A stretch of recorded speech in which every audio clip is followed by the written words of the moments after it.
Constitution, Article 3, Section 2 powers.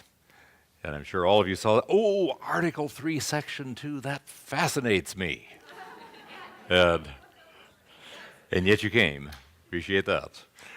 What we're going to be talking about is actually going to be a little bit broader than that. We'll talk about those powers, but what I'd like to talk about generally is the nature of the system of checks and balances, which our founding fathers established, why and how, and why it is still vitally important today.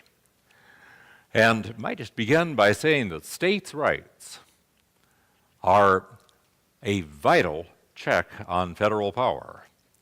It is not just an academic question, how are we going to divide the powers? Let's see, this one to the federal, this to the state, this to the local, this one to the federal, this. It's not just a matter of dividing them up like that. Rather, the founding fathers thought that the tension that was created by giving certain powers to different branches and different levels of government, and by allowing those branches and levels to check and balance one another, was a way of holding government power in check so that it does not become tyrannical and oppressive.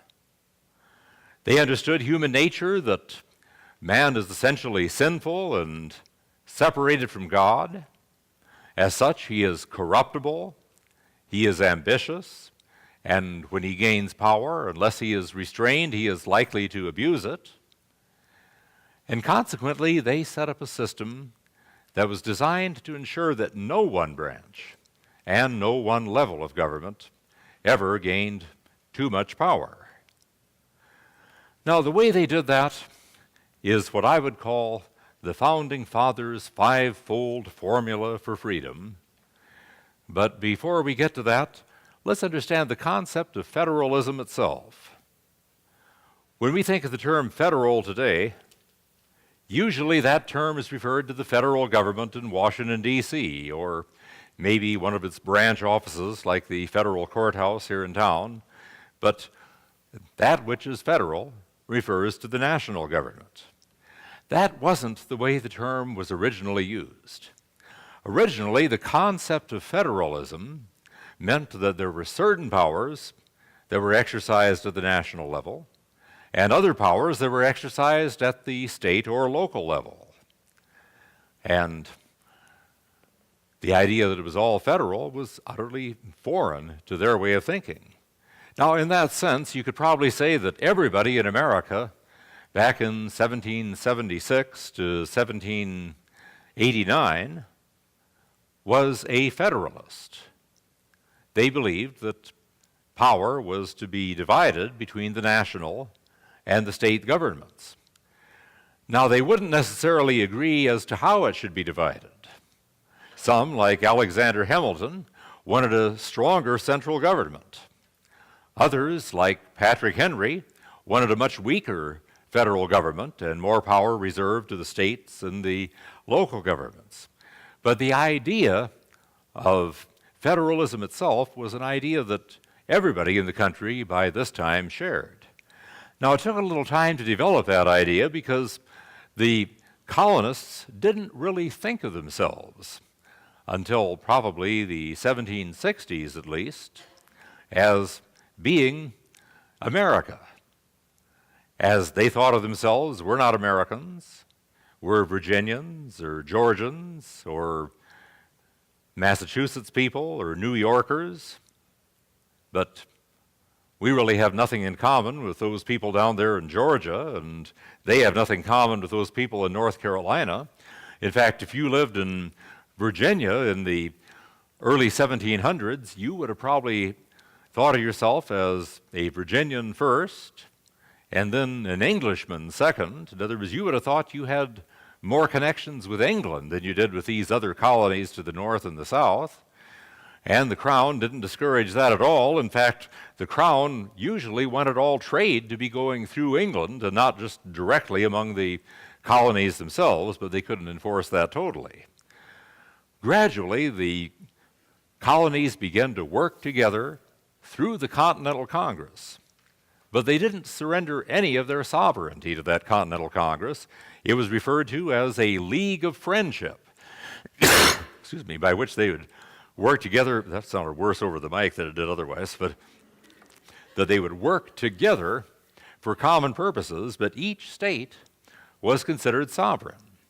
They joined together then, as we have seen, into the Continental Congress, and when they separated from England with the Declaration of Independence, they declared, as they closed that declaration, that these united colonies are, and of right ought to be, free and independent states. Well, us independent states are going to have to work together, especially if we've got England breathing down our backs. And so, in order to work together, we're going to have some common means of government. And so very shortly after the Declaration of Independence, the Founding Fathers gathered for the drafting of the Articles of Confederation, and this was done mostly within the Continental Congress itself. And the Articles of Confederation gave certain powers to the national government, but they were very limited. There were 13 articles. They established no federal judiciary, and some might think that was a good thing, but it could be dangerous too. There was no power of the federal government for taxation. If they wanted money, they'd have to go to the states and submit to the states what was called requisitions. And a requisition is a legal-sounding word for requests. In other words, George Washington, as general there of the Army, would come to Congress or maybe write a letter to John Hancock or John Hanson or Eli Boudinot or one of the other presidents of the Continental Congress. Those are some of our first presidents that we don't mention, but would draft a message to him saying that to conduct the war this year, I need $1 million. And that might go to the Congress then, and the Congress would take that up and say, yes, we agree that George and the boys need $1 million, and so we are submitting requisitions to the states for $1 million. And the governor of South Carolina might get a letter from the president of the Continental Congress, which says we need $1 million to run the war this year, and we think North Carolina's fair share is about 100,000. And the governor would get that letter, and a few weeks or months later, when the legislature met, he might say to them, here's what I've gotten from President Hancock. He says that George Washington and the boys need $1 million this year to conduct the war. Well, I'm behind them. I support what they're doing. And so after we've apportioned our budget this year, if we have any money left over, I think we ought to give them some. That's the way the federal government, as it was, raised funds during the war and shortly thereafter. And it didn't work very well. It worked enough that at least it got us through the war. But once the war was over, then things started to degenerate into real anarchy, and it became clear to a number of people that something stronger was needed, and so they came together with the Constitutional Convention and drafted the United States Constitution. Now, as I said, everybody there at that time would have considered themselves Federalists. We believe that power should be shared between the national and the state. And so Federalist was a good word, kind of like family is a good word. And after the convention was over, then we have the ratification battles. Are we going to ratify the Constitution or are we not? And those battles go to the states. And those who supported the Constitution's ratification then appropriated that word and started to call themselves the Federalists. Well, as I say, Federalist was a good word. Everybody was more or less identified with the word Federalist, but the opponents of the Constitution immediately called themselves the Anti-Federalists, which put them at a little disadvantage from the beginning. Kind of like this term pro-family as we hear it in politics today. Well, you hear that term, what does a liberal say? Well, here's what us anti-family people think about it. Well, that's kind of like calling yourself anti-federalists, but the anti-federalists did have some legitimate arguments to make. Nevertheless, the Constitution was ratified. It was finally ratified in Virginia in 1789, And Virginia, after long debate and the opposition of Patrick Henry and a number of others, they finally managed to get the Constitution ratified by a very close vote in Virginia, and thought that since Virginia was the 9th state to ratify, that meant that the battle is now over. Meanwhile, the anti-federalists outside the House of Burgesses there were ready to riot, and the leading opponent of the Constitution in the country, Patrick Henry, came out to the anti-federalist crowd, and he said, "The Constitution has been ratified. We are all Federalists now. I suggest you go home." And they did. Well, I don't know if they went home, but they didn't stay there anyway. But anyway, so actually it turned out that a lot of that was sound and fury signifying nothing, because what they didn't know, because the fax machines weren't working, was that New Hampshire had ratified just 6 days earlier. So New Hampshire was the 9th state rather than Virginia.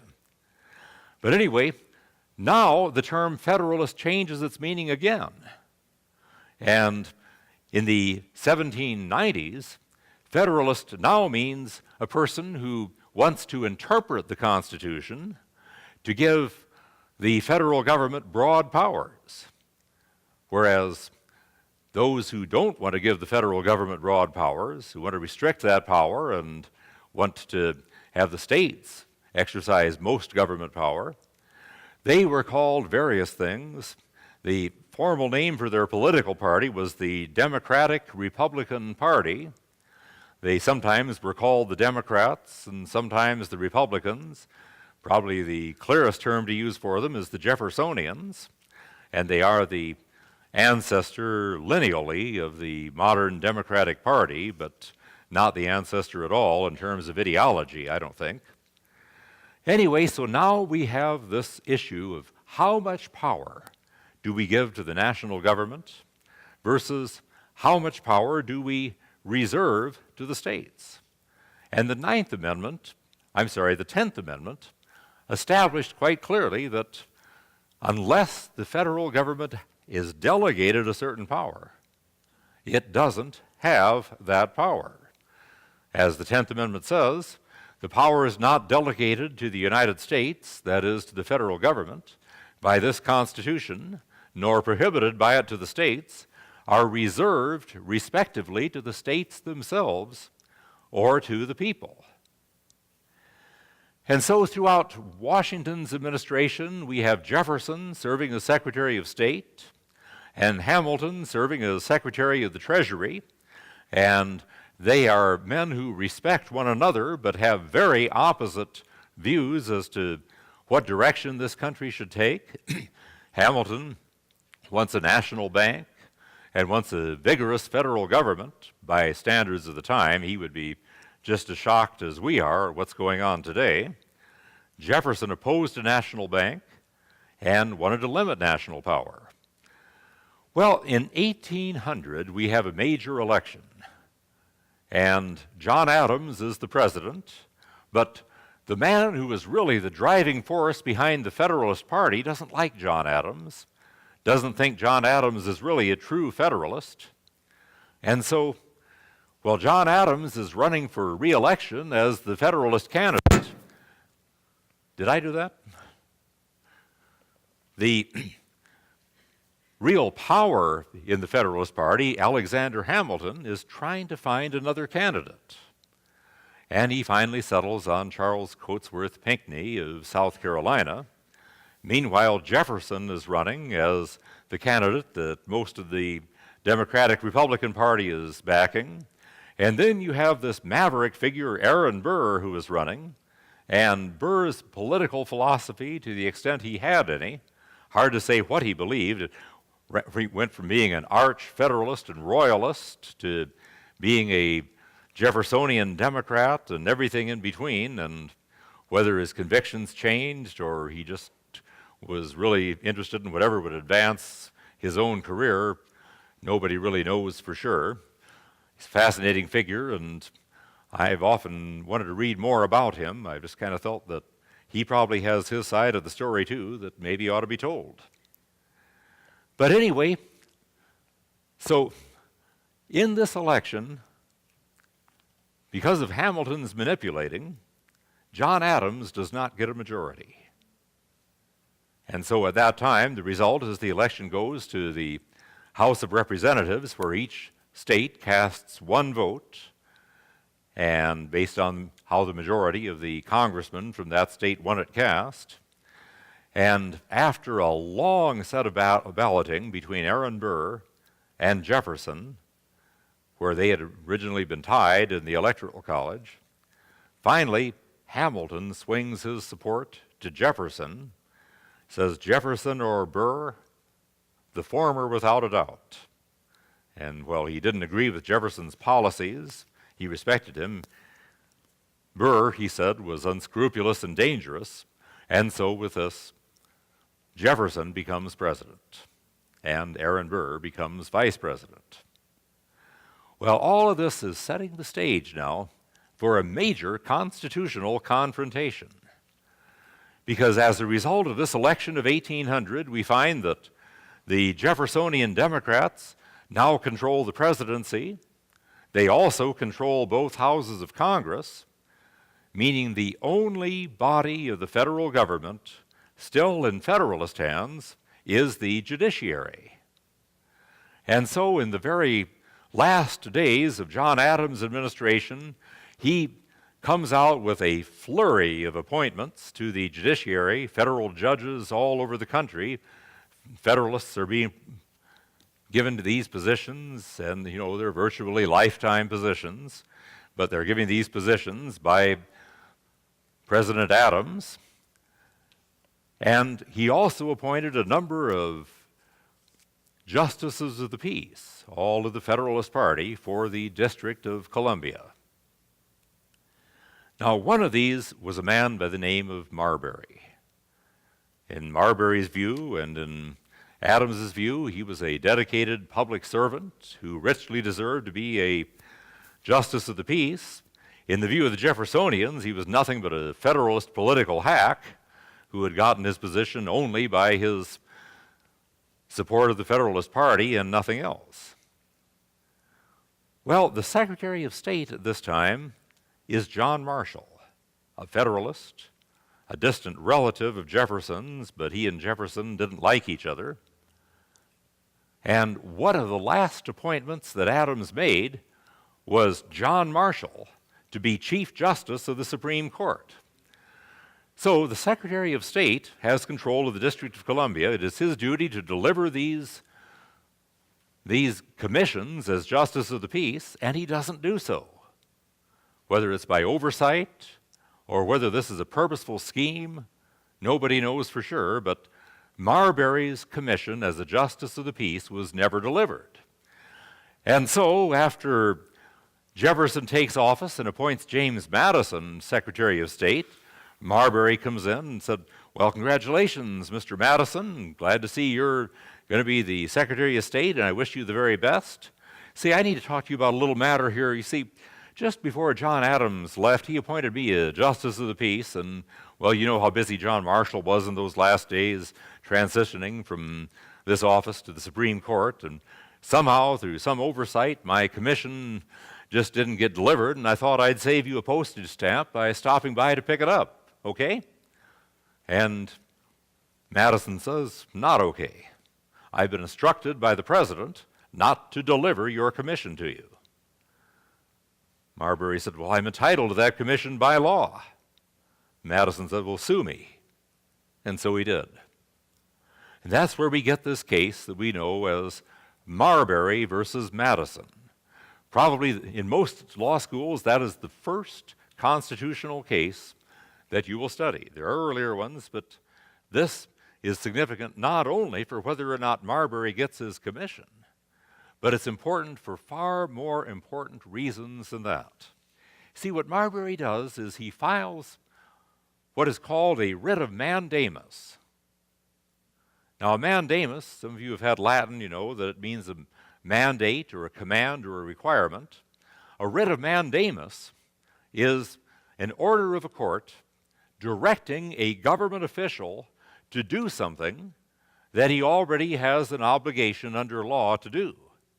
The reason the judge is directing him to do it is to put some teeth into the law and say, look, I said you have to follow what the law says, and if you don't, you're going to be in contempt of court, and I'm going to fine you or jail you. Well, that's what Marbury asks the Supreme Court to do, and he filed a petition directly with the Supreme Court seeking this.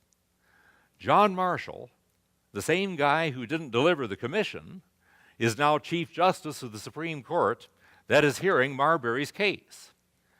And Marshall looks at this, and he makes what is one of the most brilliantly reasoned decisions in the history of the court. Whether you agree with it or not is another matter. But that it is brilliant, it's difficult to say. It was said of John Marshall in those days that you never get into an argument with him because he will take every word you say and cite dictionary definitions and case precedents to prove that you said exactly the opposite of what you thought you said.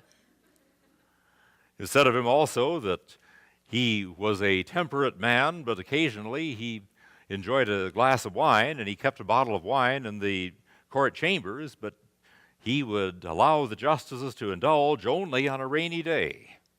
And one afternoon he wanted a drink, and he looked out the window in various directions, no clouds in the sky anywhere.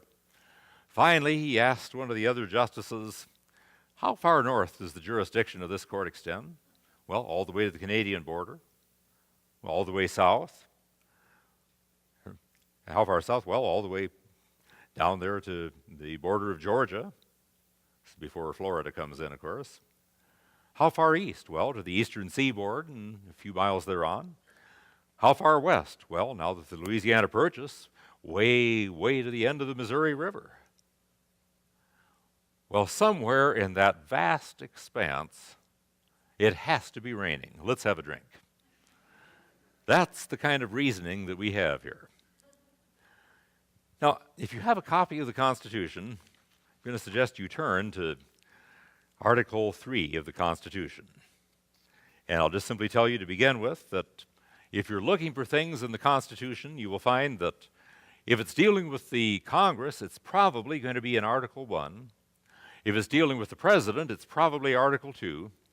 If it's dealing with the federal courts, probably Article 3. Now, if you look at Article 3, Section 2, we read that the judicial power shall extend to all cases in law and equity arising under this Constitution, the laws of the United States, and treaties made or which shall be made under their authority. And then we go on to Article 3, or Article 3, Section 3, in which the court sets forth the jurisdiction, or the Constitution sets forth the jurisdiction of the court. In all cases affecting ambassadors, other public ministers and consuls, and those in which a state shall be a party, the Supreme Court shall have original jurisdiction. Now, what does original jurisdiction mean? Take it first. In other words, you don't have to appeal it up from the lower courts. You just take your case directly to the Supreme Court. And as you can see from Section 2 of Article 3, there are only a very few cases in that category. It goes on to say, in all the other cases before mentioned, the Supreme Court shall have appellate jurisdiction. In other words, we can have jurisdiction only when a case has been decided by a lower court and appealed up to us, both as to law and fact, with such exceptions and under such regulations as the Congress shall make. Now, Marbury had brought this petition for a writ of mandamus to the Supreme Court because Congress had passed the Judiciary Act of 1789. And in that act, they gave Congress, or gave the Supreme Court, original jurisdiction over writs of mandamus.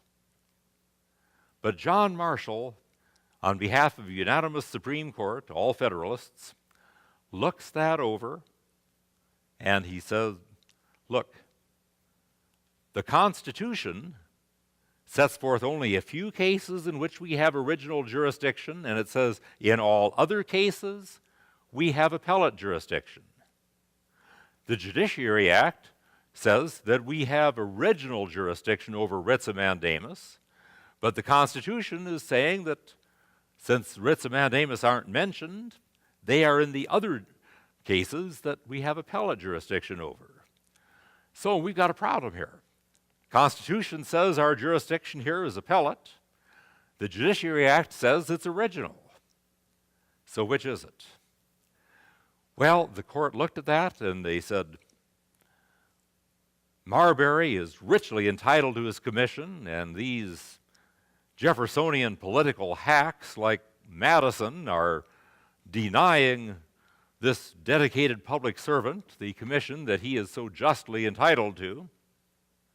But we don't have the power to issue the writ of mandamus.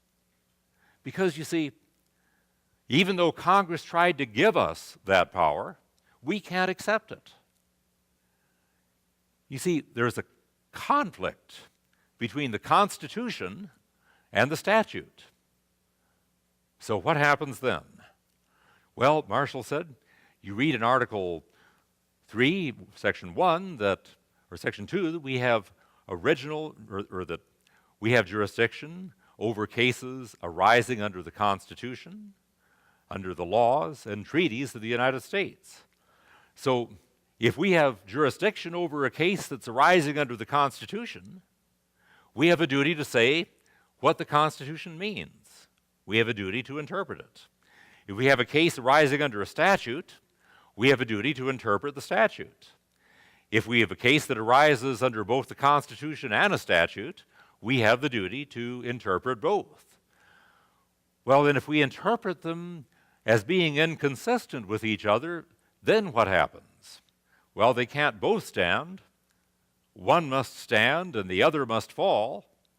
And since the Constitution is the supreme law of the land, the Constitution stands and the statute falls, so that part of the Judiciary Act is unconstitutional. And sorry, Mr. Marbury, we cannot give you your writ of mandamus or your commission. Now, look what Marshall has actually done here. Seems to be a very modest opinion. He seems to be declining jurisdiction. Even though Congress tried to give them jurisdiction, he's declining it. What he has actually done, though, he has claimed a far greater power for the court than the Judiciary Act ever gave them. He is claiming the power to, in effect, veto anything that any other branch and any other level of government wants to do. He's claiming the power of judicial review. And you can see his reasoning. You may agree with it, you may disagree with it, but that is where the power of the court to strike down acts of Congress or actions of the president is found. You can see it's not written squarely in the Constitution, but maybe that's a fair interpretation of it. I think that could be argued either way. But that's a major check on Congress, the power of the court to strike down laws as unconstitutional. Also, of course, the president has a power on Congress. He has the power to veto statutes that Congress passes. Congress, of course, can override that veto by a two-thirds house or vote of both houses of Congress. Congress also has the power to override that, of course, but Congress also has some duties of enforcing things, or that is, appropriating things for the president. The president is the executive officer of the nation, but he's pretty powerless to act if Congress doesn't give him a budget in which he can pay his troops and his marshals and his officials and do the work that he needs to do. So we see these checks and balances going back and forth, and people sometimes think, yes, but where is the check on the Supreme Court? Does the Supreme Court have any checks? Or are they, as one constitutional law professor wrote recently, a government by the majority vote of a 9-person committee of lawyers who are unelected and who hold office for life? Are there any checks on the Supreme Court? Can you think of any? Impeachment is one, and justices can be impeached for treason, bribery, or other high crimes and misdemeanors.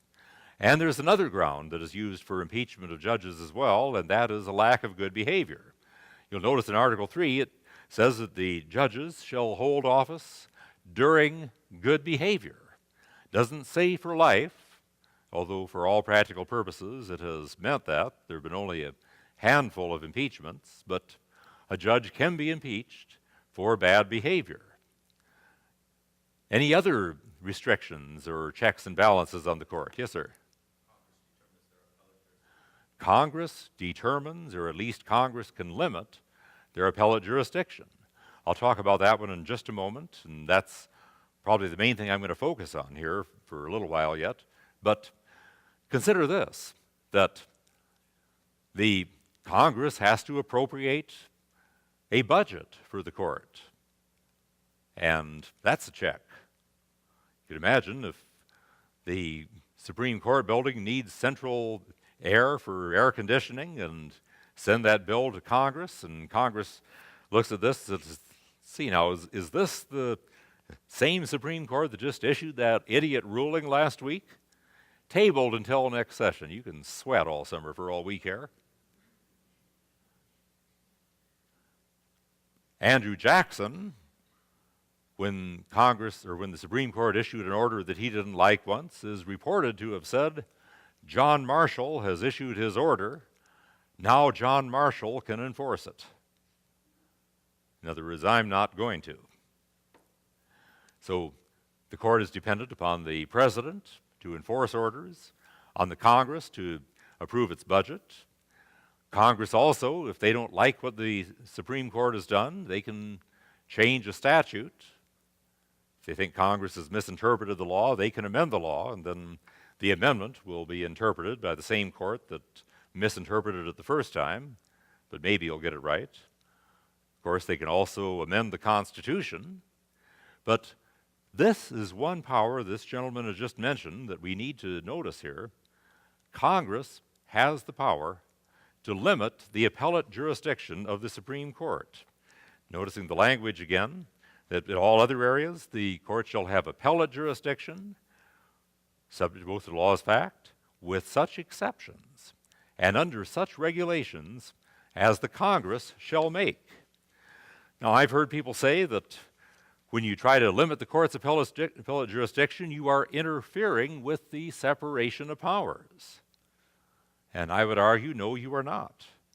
There were to be checks and balances.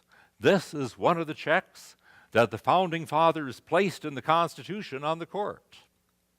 And they wouldn't have put it there had they not intended that it be used from time to time. So it's entirely legitimate to use this. However, it seems like Congress in recent years has been very reluctant to use it. That hasn't been true in prior times. In fact, around 1867, we have a Supreme Court decision about the exceptions clause. Case is called Ex parte McCardle. McCardle was a newspaper editor in Mississippi who had been jailed because he wrote newspaper editorials criticizing Republican Reconstruction, and he filed a writ of habeas corpus, that is, petition saying, show just cause to hold me or let me out of here. It went to the Supreme Court, and the Supreme Court noted that since the case had arisen, that Congress had expressly prohibited the Supreme Court from hearing cases involving writs of habeas corpus. Now, as you read through the Ex parte McCardle decision, you can almost hear the justices grinding their teeth in anger as they're saying it. But they say, we may not inquire into the wisdom of Congress's decision, the idiots, but that they have that power cannot be questioned, for it is stated explicitly in the Constitution. And so they clearly recognize Congress has this power to limit the court's appellate jurisdiction. We've seen some cases that, or some laws in Congress that would establish exceptions like this. Congressman Hustetler from Indiana had one that was to deal with the definition of marriage and said that the Supreme Court's authority to hear any cases dealing with the definition of marriage in various state laws is hereby rescinded. It was passed by the House, never came to a vote in the Senate. Chief Justice Roy Moore and Senator Shelby of Alabama and others have tried to get the court to remove, or the Congress to remove the court's appellate jurisdiction over 10 Commandments cases. There's also been proposals to limit the court's jurisdiction to hear cases involving flag desecration, and others as well. None of them in recent years have been enacted into law. And you wonder why it is that Congress is so reluctant to do this, when in fact it is a power expressly stated in the Constitution. Well, I'll suggest that maybe it's because there is another side here, and that maybe the power isn't quite as absolute as it seems here. The argument from those who say that Congress should not issue such exceptions to the court's appellate jurisdiction is that the exceptions clause, as we see it here, has to be read in a manner consistent with the rest of the Constitution. If we take that the way some people are interpreting it, the liberals will say, this means then that we can eliminate the rights in the Bill of Rights just by passing a statute saying that the authority of the Supreme Court to hear any cases arising under the Bill of Rights is hereby rescinded, and we can, in effect, render a nullity the guarantees of free speech, free press, freedom of religion, trial by jury, and all these others, just by leaving those amendments on the books, but passing a law saying Congress or the court can't hear any cases involving them. Is this really what the exceptions clause is saying? Well, I think the balanced answer to that question is probably that they can eliminate the jurisdiction of the Supreme Court to hear such cases, provided the person has a remedy to have his case heard in another court. Another federal court, some will say. Others will say that it can include not only other federal courts, but it could include state courts as well. And I'm inclined to that viewpoint myself. When you read, for example, that in Article 3, Section 1, the judicial power of the United States shall be vested in one Supreme Court, and to such inferior courts as the Congress may from time to time ordain and establish, that means when we say ordain and establish, and they wouldn't use both words unless each word added a distinct meaning. In law, we have what we call the presumption against redundancy, the assumption that when another word is used, it's there to express an added meaning. They don't just try to sound good or be rhythmic here. As Madison wrote in the Federalist Papers, every word of the Constitution decides a question of liberty and power. And when it says ordain and establish, ordain doesn't mean to create normally. Ordain means to set aside for a certain purpose. And we're reading here that the judicial power extends to the Supreme Court and to such inferior courts as Congress may establish, that is federal courts, or ordain, that is authorized to hear certain cases. That being the case, I'm convinced that so long as people have a remedy for violation of their rights through the state courts, Congress has the authority to limit the appellate jurisdiction of the Supreme Court. That's an important check on the Supreme Court. And it's a check that should be used, because I don't really think the framers ever anticipated that the court would have as much power as it is exercising today. Mostly because they assumed that the court would simply interpret the law. Hamilton in the Federalist Papers says that Congress exercises will, that is, makes decisions concerning the direction the nation is going. The president exercises force, that is, he carries things out, and the court only exercises judgment. It interprets.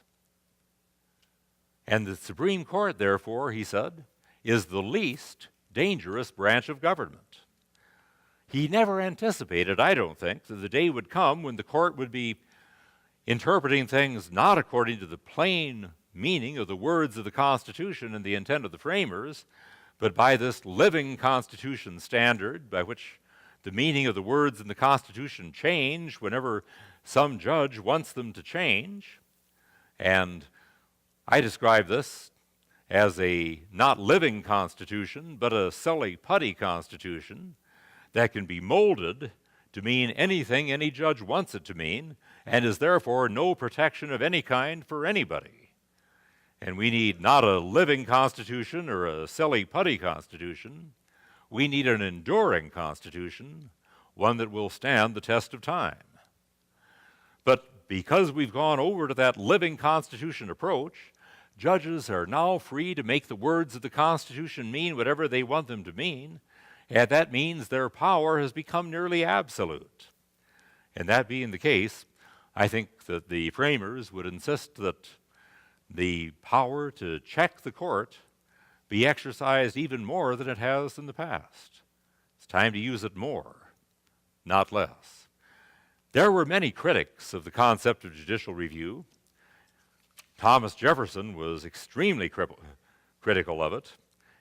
Once he wrote, "I see with the deepest affliction the rapid strides with which the federal branch of our government is advancing toward the usurpation of all the rights reserved to the states, and the consolidation in itself of all powers, foreign and domestic, and that too by construction which, if legitimate, leaves no limits to their power. Take together the decisions of the federal court, the doctrines of the president, and the misconstructions of the constitutional compact acted on by the legislature and the federal branch, and it is but all too evident that the three ruling branches of that department are in combination to strip their colleagues, the state authorities, of the powers reserved by them, and to exercise themselves all functions, foreign and domestic." On another occasion, Jefferson wrote, "You seem to consider the judges as the ultimate arbiters of all constitutional questions, a very dangerous doctrine indeed, and one which would place us under the despotism of an oligarchy. Our judges are as honest as other men, and not more so. They have with others the same passions for party, for power, and the privilege of their corps. The Constitution has erected no such tribunal, knowing that, to whatever hands confided, with the corruptions of time and party, its members would become despots." President Andrew Jackson held a very similar view. In fact, I mentioned already his saying, "Let John Marshall enforce it." But on another occasion, he vetoed an act of Congress based on his interpretation of the Constitution. There was a dispute in early America as to whether we should have a national bank. And Hamilton, of course, was for it, and Jefferson and others were opposed. But the question as to the constitutionality of the national bank came in 1819 with the Supreme Court case McCulloch versus Maryland. And Chief Justice John Marshall ruled that Congress did have the authority to establish a national bank. Even though it wasn't mentioned, he said, it was part of the necessary and proper clause of Article 1, Section 8, and it was one of the implied powers that Congress had, the creation of a national bank. So then, some years later, Congress reestablishes the national bank by a statute, and President Andrew Jackson vetoed that law, saying the national bank was unconstitutional. And he issued a veto message, just so nobody would say that you are such an ignorant country bumpkin from Tennessee that you obviously never heard of McCulloch versus Maryland. And he goes on, "Yes, I've heard of McCulloch versus Maryland, but that's the Supreme Court's opinion. All three branches of government have a duty to interpret the Constitution. The Supreme Court's interpretation on the Constitution is no more binding on the President or Congress than the President's interpretation of the Constitution is binding on Congress or the court.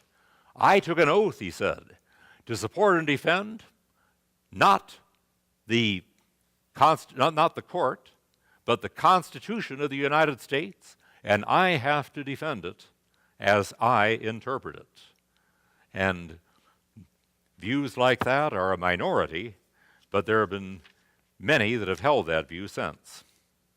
Let's move on now, and let's look at some other checks and balances that the Founding Fathers placed upon government as a whole. One of those checks,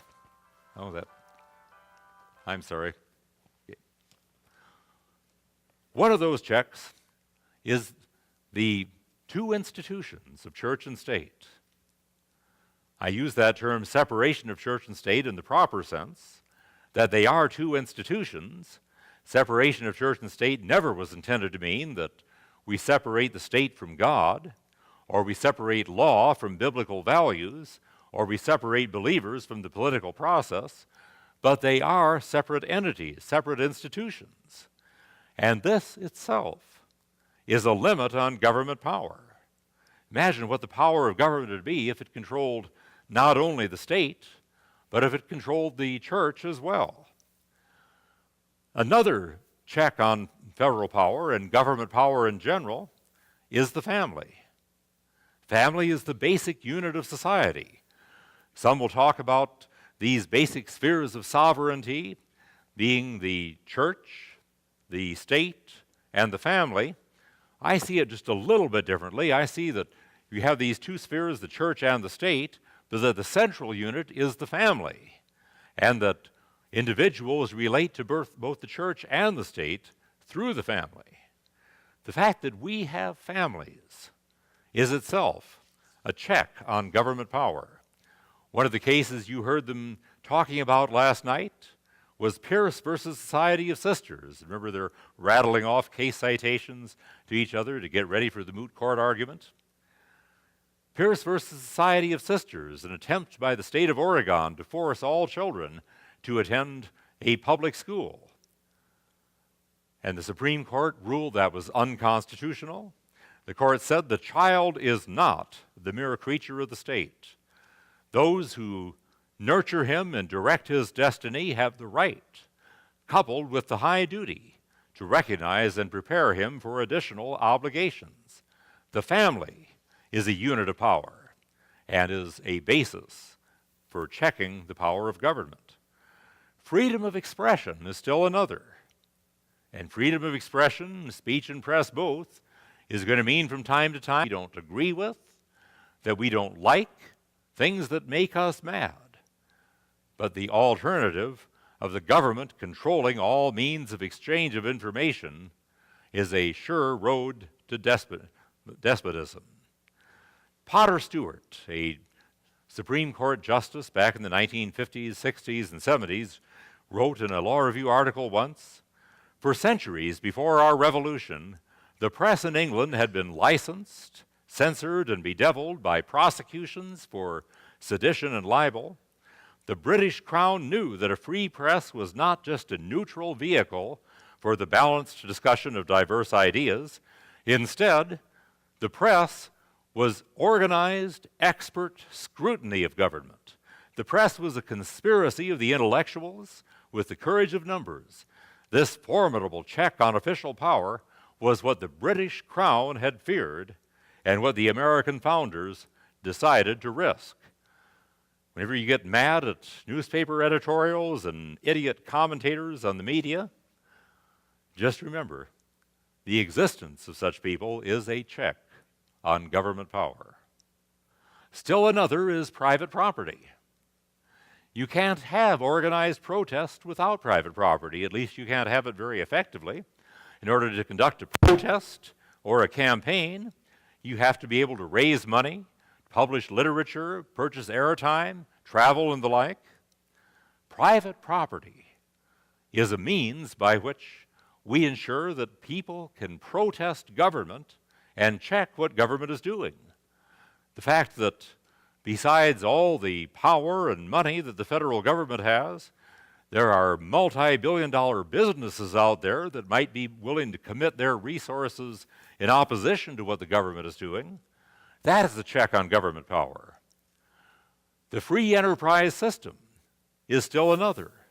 And by the free enterprise system, the idea that I can pick what area I want to work in, and I can pick between a wide variety of brands of cereal to eat for breakfast. That free enterprise is a check on government power. Local police departments are another check on federal power. Just think how easy it would be for the federal government to mobilize the law enforcement agencies of the nation all together to suppress a movement of some kind if they're all together under one agency, just under administrative subdivisions below that. Instead, we have all these different departments. We've got our federal marshals, we've got our state highway patrol, we've got our county sheriffs, we've got our city police departments, we've got our town constables and so on. The fact that law enforcement is localized and divided like that makes it much more difficult for federal authorities to put them all together and use them to suppress our liberties should they be inclined to do so. State guards or state defense forces are still another, and you don't have one here in Idaho. About half the states in the country do. A state guard is established by federal law as something that the federal government cannot nationalize. And we have one in Alabama. I serve as state training director for the Alabama State Guard. Our primary mission is to take over the functions of the National Guard if they are called out of state. We can be called to active duty by the governor, but not by the president. Some of you remember when one of the earlier phases of the Ten Commandments case took place, Governor Fob James wanted to protect the commandments, and he said that he would call out the National Guard if necessary to protect those commandments. Well, had he done so, President Clinton could have simply federalized the National Guard. If he'd called out the State Guard, Clinton couldn't federalize the State Guard. The concept of having state defense forces or state guards not only are an efficient form of management, but they also are a check on federal power. The right to keep and bear arms is still another. Congress shall have the power to provide for organizing and arming and equipping the Army and Navy and the like, and for disciplining the militia. The Second Amendment declares that a well-regulated militia being necessary for the security of a free state, the right of the people to keep and bear arms shall not be infringed. Now, why do we want the right to keep and bear arms? Well, for hunting is part of it, for self-defense in case, let's say, burglars break in. Remember, today you call the police, even if you call 911 and say it's an emergency, it could be a long time before they get there. I did hear the story recently about a man who called 911 because there was somebody breaking into his garage, and the person was armed. Well, we can't get out there. We can't get out there in time. And anyway, so he called several times, couldn't get them to come, and said, we'll get there when we can. We've got some more pressing matters right now. Finally, he called back, and he said, you can forget about that call for help. Those two burglars out in the garage, I just shot and killed them. They were out there in 5 minutes, and they found the burglars. He had them locked in the garage. Thought you said that you shot and killed them. Thought you said there was no one available to come. But remember, at the time this country was founded, we didn't have telephones. We didn't have 9/11. And if you were threatened by somebody, being able to call for help from the police or the sheriff was many times impossible. Self-defense certainly was a purpose of them. Not only that, but they are also a check on federal power. Here's what James Madison wrote in the Federalist. And Madison is not exactly a wild-eyed revolutionary, but he says, Let a regular army fully equal to the resources of the country be formed. Let it be entirely at the devotion of the federal government. It would still not be going too far to say that the state governments, with the people on their side, would be able to repel the danger. Madison is talking here about the possibility that the federal government is trying to destroy the people's liberties, and that the state, through their state militias, are willing to resist. The highest number to which, according to the best computation, a standing army can be carried in any country does not exceed 1/100th part of the whole number of souls, or 1/25th part of the number able to bear arms. This proportion would not yield in the United States an army of more than 25 or 30,000 men. To these would be opposed a militia amounting to near 500,000 of citizens with arms in their hands, officered by men chosen from among themselves, fighting for their common liberties, and united and conducted by governments possessing their affections and confidence. It may well be doubted whether a militia thus circumstanced could ever be conquered by such a proportion of regular troops. Those who are best acquainted with the last successful resistance of this country against the British arms will be most inclined to deny the possibility of it. Besides the advantage of being armed, which the Americans possess over the people of almost every other nation, the existence of subordinate governments to which the people are attached and by which the militia officers are appointed forms a barrier against the enterprises of ambition more insurmountable than any which a simple government of any form can admit of. If that sounds revolutionary and radical and violent to you, address your complaint to James Madison, the founder of our Constitution. He said it. I just read his words. So what I hope we've seen here is that the concept of checks and balances is central to the founding fathers' understanding of human nature and their understanding of the need to check government power. They wanted a government that is powerful enough to enforce law and order, but not so powerful that it can restrict our liberties. And that's the system they created to do exactly that. I'm going to read something in closing that I think you may enjoy here. And this comes from the Utah Supreme Court of 1968, a very conservative court. The case is Diet versus Turner. And in this, the conservatives on the Utah Supreme Court took a stand against the usurpations of power by the U.S. Supreme Court under Chief Justice Earl Warren. And I'm just going to read this little bit here in closing. The United States Supreme Court, as at present constituted, has departed from the Constitution as it has been interpreted from its inception, and has followed the urging of social reformers in foisting upon this nation laws which even Congress could not constitutionally pass. It's amazing, a state Supreme Court saying this about the U.S. Supreme Court. It has amended the Constitution in a manner unknown to the document itself. While it takes 3/4 of the states of the Union to change the Constitution legally, yet as few as 5 men who have never been elected to office can, by judicial fiat, accomplish a change just as radical as could 3/4 of the states of this nation. As a result of the reading holdings of that court, the sovereignty of the states is practically abolished, and the erstwhile free and independent states are now, in effect and purpose, merely closely supervised units in the federal system. We do not believe that justices of once free and independent states should surrender their constitutional powers without being heard from. We would betray the trust of our people if we sat supinely by and permitted the great bulk of our powers to be taken over by the federal courts without at least stating reasons why it should not be so.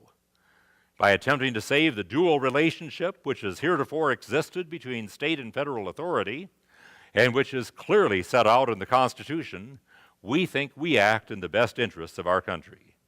We feel like galley slaves, chained to our oars by a power from which we cannot free ourselves. But like the slaves of old, we think we must cry out when we can see the boat heading into the maelstrom directly ahead of us. But by raising our voices in protest, we, like the galley slaves of old, expect to be lashed for doing so. We are confident that we will not be struck by 90% of the people of this nation who long for the return to the days when the Constitution was a document plain enough to be understood by all who read it, the meaning of which was set firmly like a jewel in the matrix of common sense and wise judicial decisions. When we bare our backs to receive the verbal lashes, we will try to be brave. And should the great court of these United States decide that in our thinking we have been in error, then we shall indeed feel honored. For we will then be placed on an equal footing with all those great justices who at this late date are also said to have been in error for so many years. I would love to see a few more Supreme Courts like that of Utah that are willing to stand up to the U.S. Supreme Court and check its power. May God bless all of you.